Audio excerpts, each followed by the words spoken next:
আজকের রেসিপি কাতলা মাছের ঝোল। মাছগুলো নুন, হলুদ, সামান্য তেল দিয়ে মেখে নিচ্ছি। এবারে কড়াইয়ে তেল দিয়ে তেল গরম করে একটু নুন দিয়ে দিচ্ছি যাতে মাছগুলো না আটকে যায়।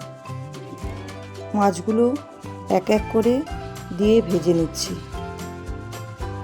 মাছগুলো তুলে নিয়েই ওই তেলে দিয়ে দেব আলু। একটু নুন আর হলুদ দিয়ে ভেজে নেব।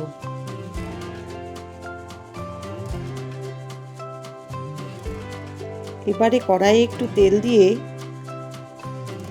দেব গোটা গরম মশলা, একটা তেজপাতা, একটু আদা কুচি। এবারে দিয়ে দেব পেস্ট করে রাখা পেঁয়াজ।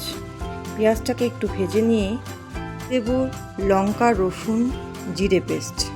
একটা টমেটো পেস্ট করে রেখেছিলাম সেটাও এর মধ্যে দিয়ে দেব। এবারে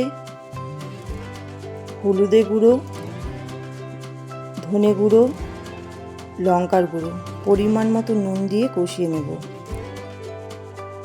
আলু দিয়ে আবারও কষিয়ে নেব। আমার রেসিপি যদি তোমাদের ভালো লেগে থাকে তাহলে লাইক, সাবস্ক্রাইব করতে ভুলো না। এবারে পরিমাণ মতন জল দিয়ে দেব।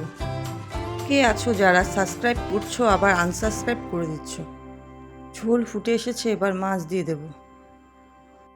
শেষে ধনেপাতা কুচি আর কয়েকটা কাঁচা লঙ্কা দিয়ে নামিয়ে নেব।